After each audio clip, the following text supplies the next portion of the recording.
اللہ تعالیٰ نے اس آیہ مقدسہ کے اندر ارشاد فرمایا کہ وَإِنَّكَ لَعَلَىٰ خُلُقٍ عَظِيمٍ، اے محبوب علیہ السلام بے شک ہم نے آپ کو عظیم اخلاق عطا فرمائے۔ آپ عظیم اخلاق پر ہیں، آپ خلق عظیم کے مالک ہیں۔ انسانی زندگی کے اندر کچھ چیزوں کی اور کچھ رویوں کی بڑی زیادہ ضرورت ہوتی ہے۔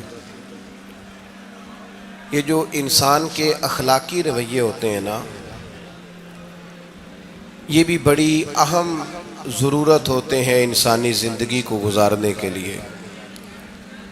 اگر رویوں میں اخلاق نہ ہو، لہجوں میں خوبصورتی نہ ہو، تو انسان کے لیے وقت گزارنا نہایت مشکل ہو جاتا ہے۔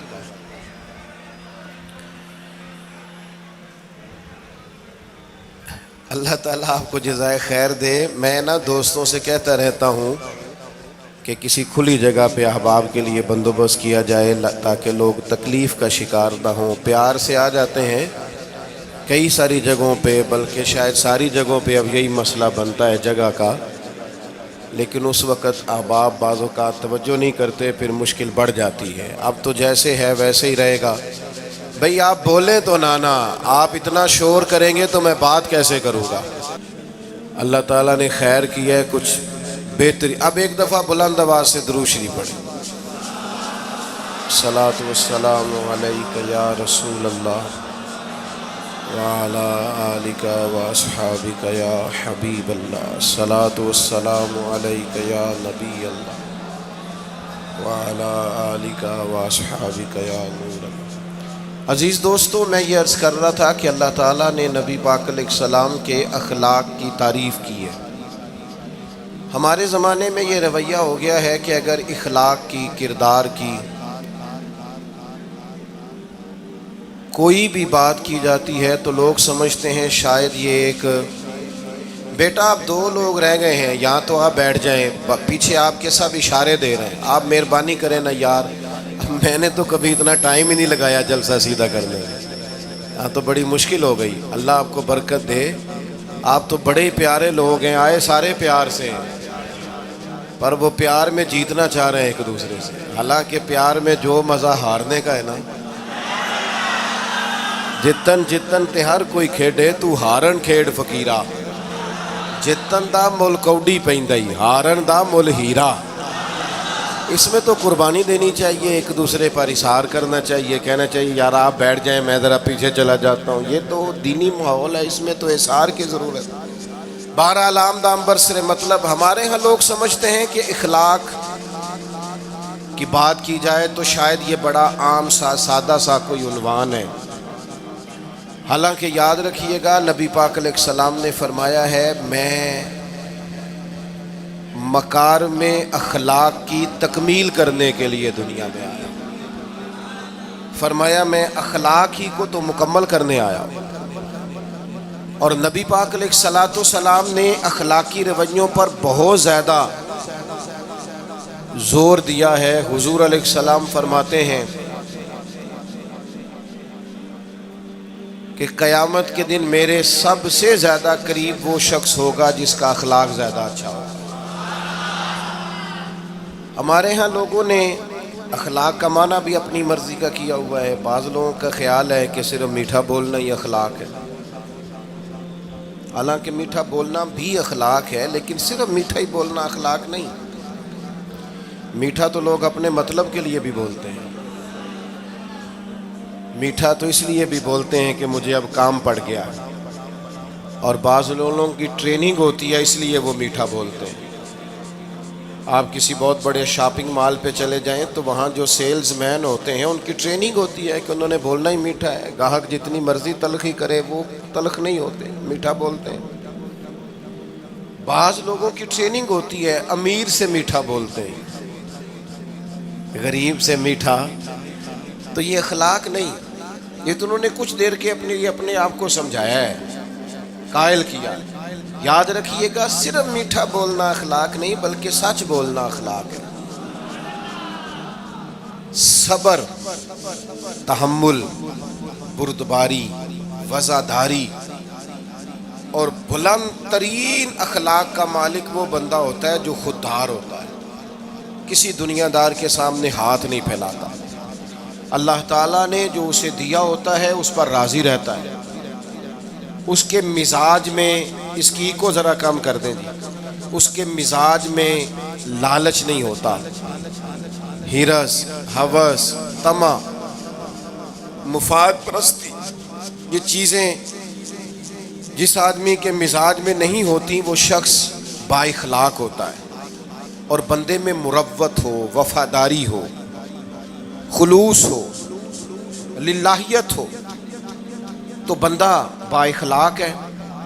میرے دوستو، جس طرح ہم اپنا مکان محنت کر کے تعمیر کرتے ہیں، اور تھوڑا سا بھی درزی اگر کپڑے میں فرق پیدا کر دیتا ہے تو ہمارے لیے مشکل ہوتا ہے پہننا، ہم محنت کر کے تعمیر کرتے ہیں لباس کی، ہم اپنے لیے تعمیر کرتے ہیں چیزوں کو کہ بالکل ٹھیک اور پرفیکٹ چیزیں ہونی چاہیے، اسی طرح ہمیں اپنے کردار کو بھی تعمیر کرنا پڑتا ہے، اس پر ہمیں محنت کرنی پڑتی ہے، جس چیز پر بھی محنت کی جاتی ہے وہ قیمتی ہو جاتی ہے۔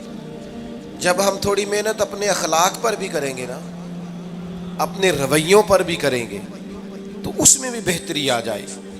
اصل مسئلہ یہ ہوا ہے امت کے ساتھ کہ ہم نے یہ سمجھنا شروع کر دیا ہے آج کے دور میں کہ شاید لوگ صرف تقریر ہی سنیں گے، شاید لوگ صرف تصویر ہی دیکھیں گے، شاید لوگ صرف ہمارا آنا جانا، دبدبا، استقبال، پروٹوکول دیکھیں گے۔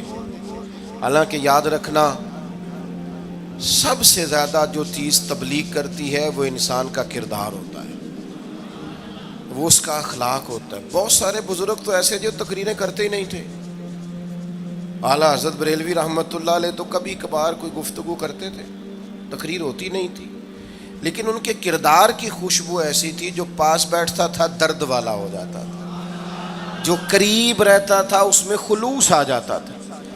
آپ جو اٹھتے بیٹھتے چلتے پھرتے کہتے ہیں اسی سے پتہ چل جاتا ہے کردار کس طرح کا ہے۔ اس کے لیے آپ کو، اور ویسے بھی امام راضی رحمۃ اللہ علیہ سے کسی نے کہا تھا با اخلاق کون ہوتا ہے؟ فرمایا جسے نیکیاں کرنے میں تکلف نہ کرنا پڑے، نیکی بڑی آسانی سے اس سے سرزد ہو جائے، وہ بندہ اخلاق والا ہوتا ہے۔ آسانی سے نیکی کر لے، مشکل درپیش نہ ہو، بندہ با اخلاق ہوتا ہے۔ جب جب ہمارا اخلاق اور کردار اور لب و لہجہ اور اٹھنا بیٹھنا، آپ بڑی تعریفیں کریں گھر جا کے کہ میرے استاد بڑے قابل ہیں، آپ کہیں میں بہت عالی شان پیر صاحب کا مرید ہوں، کیا بات، لیکن خدا نہ کرے بیوی کو گالی دیں تو وہ اسی وقت کہہ دے گی یہ سکھایا تجھے تیرے پیر صاحب نے، یہ استاد صاحب سے سبق پڑھ کے ہے، یہ اس تنظیم کا آدمی ہے۔ وہ کبھی قبول نہیں کرے گی آپ کے استاد کو، آپ کے پیر صاحب کو، آپ کی تنظیم کو، کہے گی پتہ ہے مجھے کس پانی میں یہ سکھاتے ہیں تمہیں۔ جب تک اخلاقی رویہ بدل نہیں جاتا، آپ کہیں میں بڑی محافل کراتا ہوں، میں بہت بڑا آدمی ہوں اور میں بڑے دینی کام کرتا ہوں اور میں اپنے اوپر لیبل رکھتا ہوں، لیکن آپ کا دوستوں کے ساتھ اٹھنے بیٹھنے میں حلال حرام کی تمیز میں ہی کوئی خیال نہ ہو تو کوئی نہیں مانے گا آپ کی بات۔ ہمارے ہاں سنت شریعت کا بھی ہم نے اپنی مرضی کا نام رکھ لیا ہے نا۔ میں نے الحمدللہ زندگی میں داڑھی نہیں کٹوائی، مجھے کبھی خط بھی نہیں کرانا پڑا، شروع سے رکھی ہے، اور امامہ تو اب ایسے محسوس ہوتا ہے طبیعت کا حصہ بن گیا ہے۔ یہ عظیم سنتیں ہیں رسول پاک کی۔ میری طرح کے ایسے لوگ بھی پہن لیں جو بالکل خوبصورت نہیں ہوتے تو داڑھی پگڑی سے وہ بھی کبھی کبھی اچھے لگنے لگ جاتے ہیں، لیکن صرف داڑھی اور پگڑی حضور کی سنت نہیں، یہ بھی آپ نے سچ غور کرنا ہے اس پر بھی۔ صرف دین کا لباس پہننا ہی حضور کا طریقہ نہیں، اخلاق اور کردار کو سمجھیں۔ حضور کی جو سنت سب سے پہلے لوگوں میں معروف ہوئی تھی، جس سے تعارف ہوا تھا، وہ تو صادق اور امین ہونا ہے۔ او بھائی سچ بولنا بھی تو حضور کی سنت ہے نا، دیانت دار رہنا بھی تو نبی پاک کا طریقہ ہے نا۔ آپ صرف ایک مخصوص لباس پہن لیں فقط اور باقی چیزوں سے آپ آزاد ہو جائیں گے۔ ہو سکتا، میں اکثر کہتا ہوں کہ مسواک لے کر دانت صاف کرنا بھی حضور کی سنت ہے اور دل صاف رکھنا بھی حضور کی سنت ہے. صرف مسواک والی سنت پہ غور ہے. ترمذی میں حدیث ہے، حضور علیہ السلام نے فرمایا اے انس ہے میرے بیٹے، تم سے ہو سکے تو صبح اس حال میں کرنا کہ تمہارے دل میں کسی کا بغض نہ ہو. اور حضور فرمانے لگے یہ میری سنت ہے. صبح اٹھتے ہی پہلے دل کو ٹٹولنا، اس میں کسی کے لیے عداوت نہ. اخلاقی رویوں پر توجہ دینے کی ضرورت. ہم میں سے نا بہت سارے لوگوں کی شان ہوتی ہے، پیر صاحب کی، اللہ